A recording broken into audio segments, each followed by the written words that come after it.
mai presus de fire prea bună, prea dumnezeiască, atotputernică, atoate văzătoare, nevăzută, nepătrunsă, făcătoarea ființelor celor înțelegătoare, a firilor celor cuvântătoare, bunătatea cea firească, lumina cea neapropiată, care luminezi pe tot omul cel ce vine în lume, strălucește și în mine nevrednicul tău slujitor, luminează ochii minții mele ca să îndrăznesc a lăuda binefacerea și puterea ta ce nemăsurată.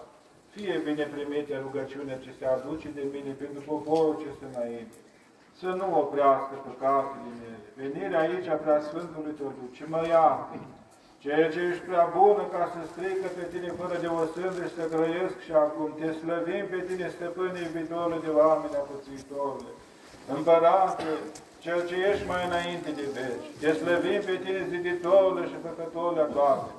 Te slăvim pe tine, Fiul al lui Dumnezeu, unul născut, cel ce ești fără de tată din mamă și fără mamă din tată, că la pradnicul ce a trecut te-am văzut, prunc, iar la acesta de acum, desăvârșit te vedem pe tine, cel ce te-a arătat, desăvârșit Dumnezeul nostru din cel desăvârșit.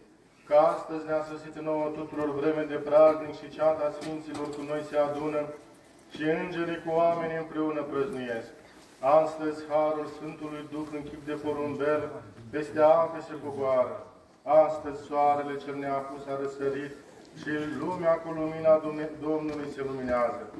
Astăzi, luna cu raze luminoase luminează pământul. Astăzi, stelele cele luminoase cu lumina strălucirii lor lumea înfrumusețează.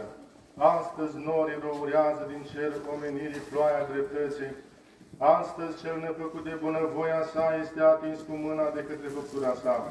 Astăzi, prorocul și înainte mergătorul se apropie de stăpânul și cu frică stă înaintea lui, văzând pogorârea lui Dumnezeu la noi.